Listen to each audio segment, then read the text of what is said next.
You boys be quiet down there!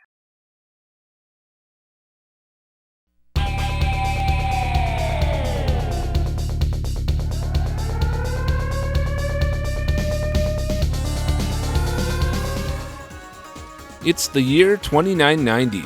Although it's encouraging that humans have apparently been able to last this long, pollution and destruction of the Earth due to a population of over 90 billion is a problem. The Earth has become a desert. For this reason, new cities are being established on other planets across the galaxy. It's starting to look like humans might pull through after all, when suddenly an SOS comes from one of the new colonies. A computer virus has taken over and has begun replacing humans with machines. Is the virus alien in origin or human-made? Two fighters, piloting advanced ships, set out to the colony to end the computer takeover. This time on the series, we've come to a game that's still fairly highly regarded in the Neo Geo's library. Oh, it's a real one. What the hell? That's right, today we're taking a look at Last Resort, NGH-024, 1992 from SNK. We'll be looking at it on my MVS cartridge here. Another of my brother's random mid-2000s purchases from Japan, it would seem. The game was actually released 1 week after Mutation Nation, so we've once again jumped ahead chronologically a bit here. All the other NGH numbers in the 20s are games released in 1990 or 1991.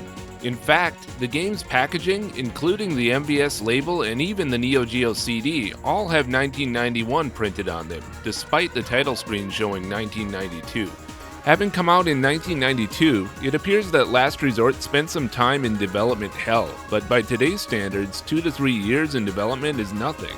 Although NGH catalog numbers are a fun and organized way of arranging this video series, as we will see, especially as we move farther into the catalog, it can make it difficult to assess the progression of the Neo Geo chronologically.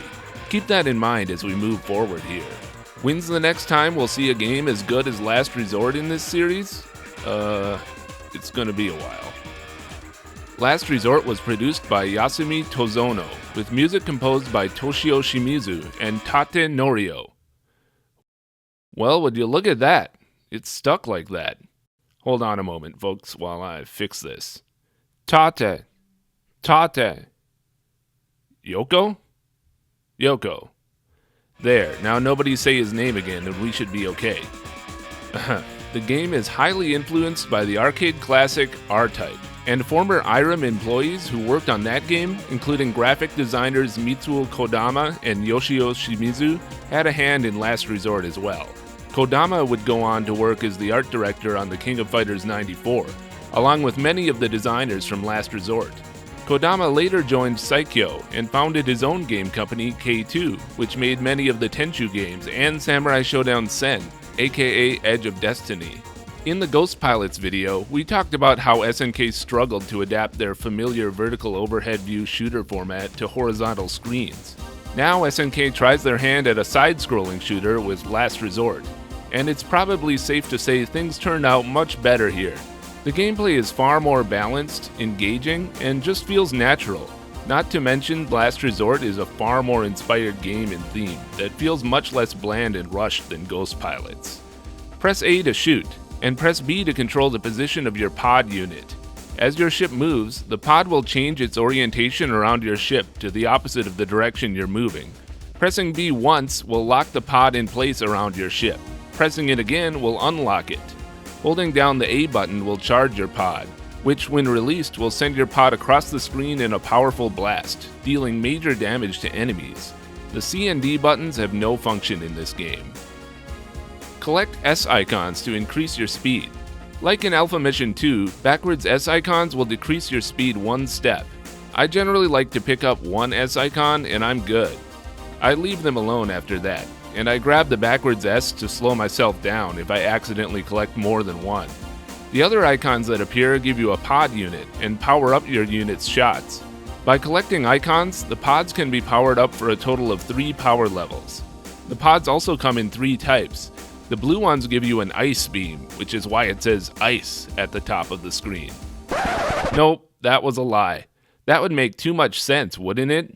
Actually, Ice is the name of the default top scorer, and I have yet to beat the notorious Ice. All the default high score names in this game are hip-hop and rap artists, Someone at SNK must have been a fan.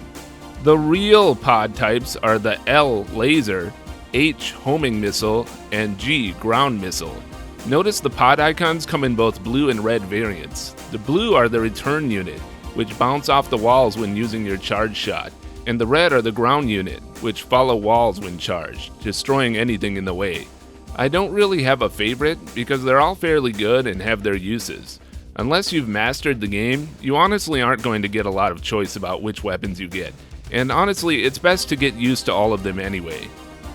In 2-player mode, you and a friend can credit feed the game and you'll never be sent back in the stage, as long as you don't both get game over at the same time. The AES mode has limited credits, so credit feeders will need to play the MVS mode if they want unlimited continues. It's nice that your 2 ships have different designs, rather than just a palette swap. The 2-player mode is not without its balancing issues. If you die and lose your weapons on the 4th stage boss, you're left with no good way to kill it. In 1-player mode, Last Resort takes on a much more studied, R-type-like character, sending you back to the most recent checkpoint whenever you die, putting the game more in league with Polestar on the Neo Geo. The 1-player version is definitely the way to play if you're looking to play seriously and master the game. It offers a good challenge that will give seasoned shooter fans a decent run for their money, but not as difficult as Polestar. The action never becomes too intense, and deaths rarely feel cheap. Usually when I die, it feels like my fault, something that can be overcome with more practice. For a game of this vintage, it's not surprising that the game slows down in the rare case when too many sprites accumulate on screen, giving you some help when things get a little too hairy. The 2-player mode is still nice to have as a more casual option. Last Resort has no intro or story while running in its attract mode. However, you do get this very quick intro scene upon starting the game. This beautiful screen is exactly what Neo Geo games in this video series have been missing up to this point. This is a screenshot that can be shown off in magazines to showcase the bigger, badder, better power of the Neo Geo. In Stage 1, these things are fun to test your charge shot on. I often harass, i.e. obliterate, these cars during short breaks in the action. What they've ever done to deserve this, I don't know, but the game does award you points for shooting the cars. Waves of these floaty things appear in pre-scripted formation, and you have to strategize shooting in the direction of the ones you want to take out before they all finally strike toward your last location and quickly disappear. This tank will make you sweat a bit too, as it begins firing its shots at you while you avoid other enemies chasing you around the screen. The boss will scale in from the crater in the background. You have to shoot him in the groin while avoiding his groin shot. Like all the bosses in the game, it's not too bad, and won't take that many hits before going down. Just as NAMM 1975 used screens from the movie Full Metal Jacket as a reference for its character art in the cutscenes, Last Resort used a certain classic anime feature as a reference for some of the backgrounds.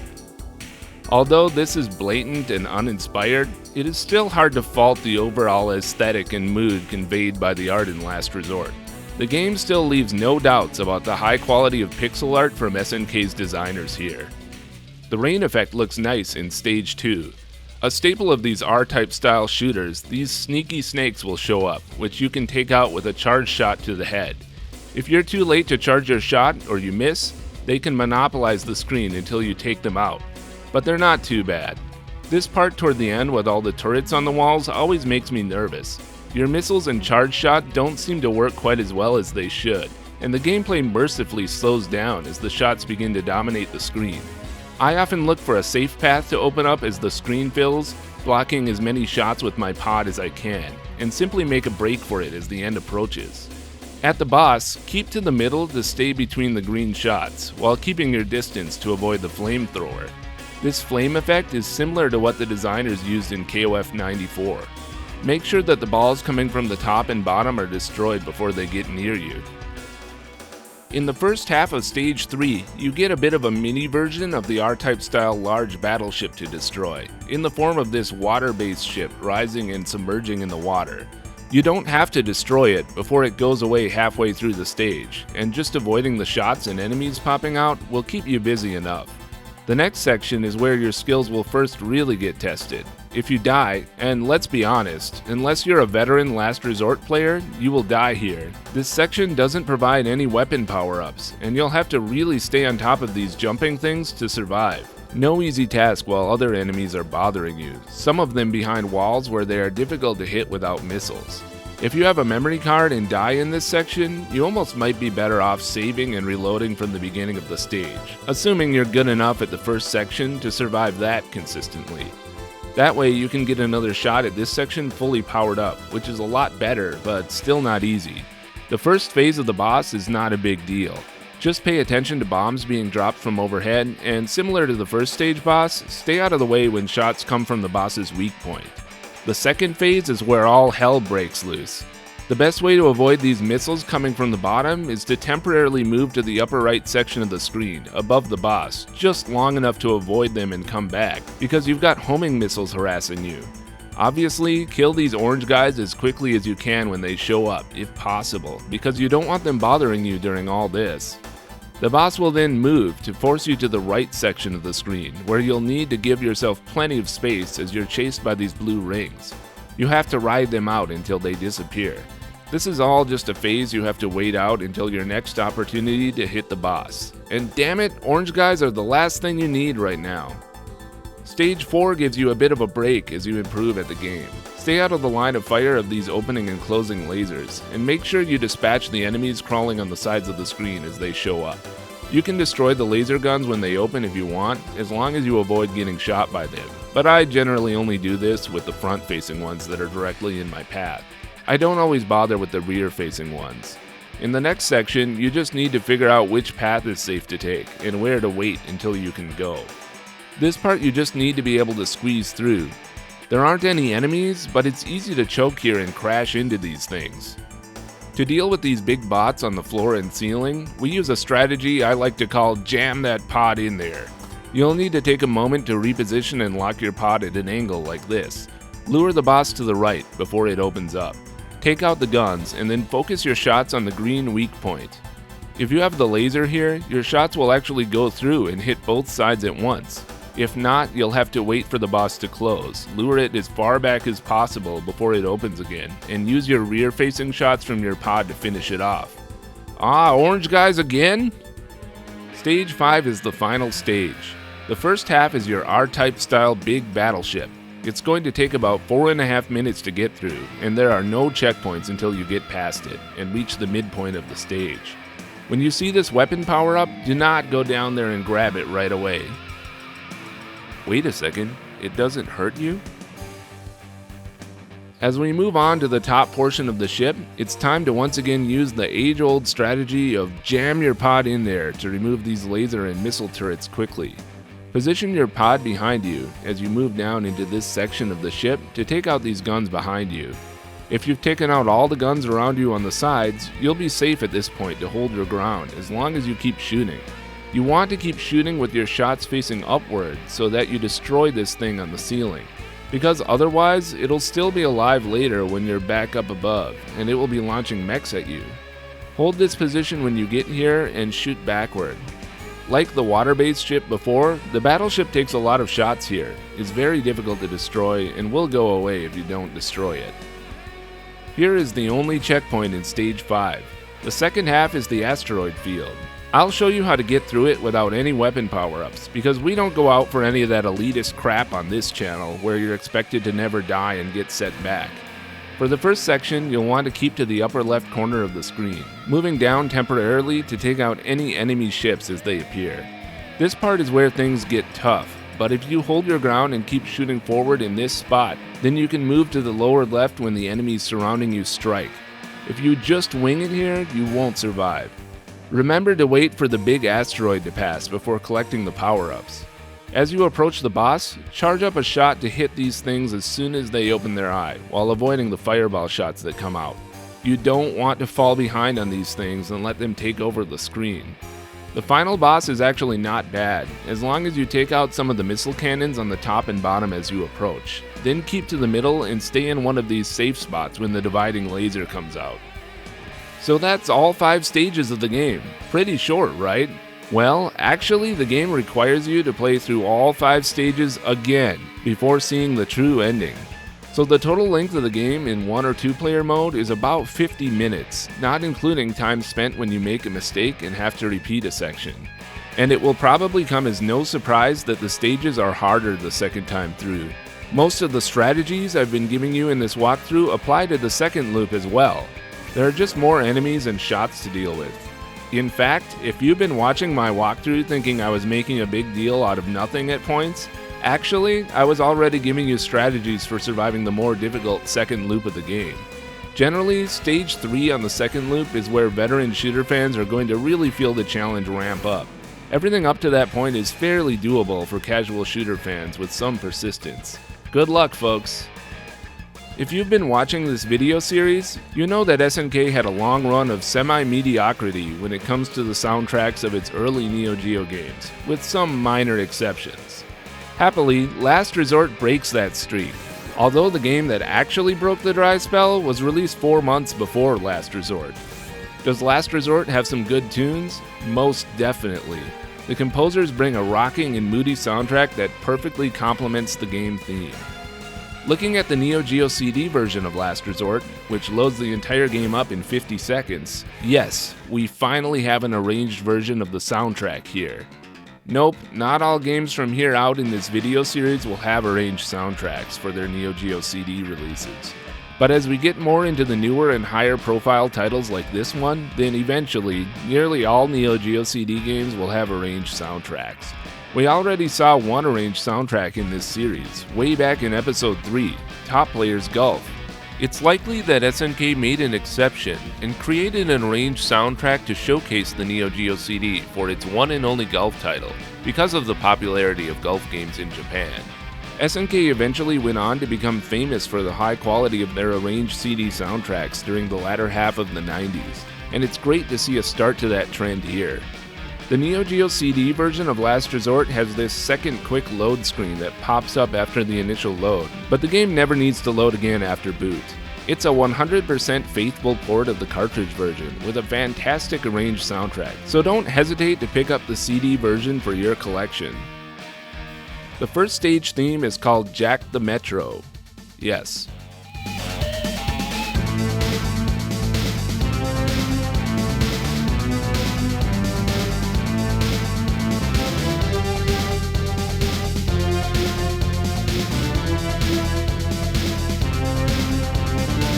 SNK composer Toshikazu Tanaka, aka Tarkun, performed guitar for the arranged soundtrack.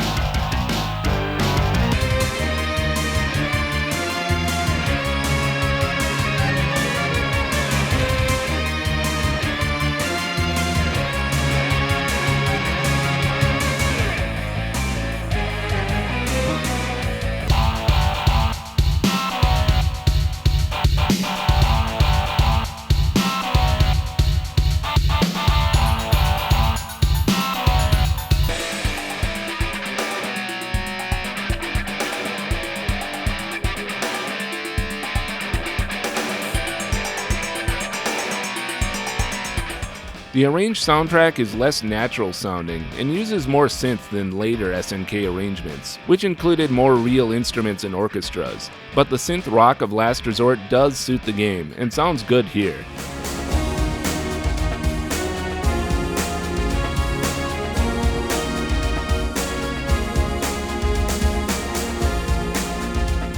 In true SNK form, each boss battle in the game has its own unique theme, and the generally catchy boss tunes are really no slouch.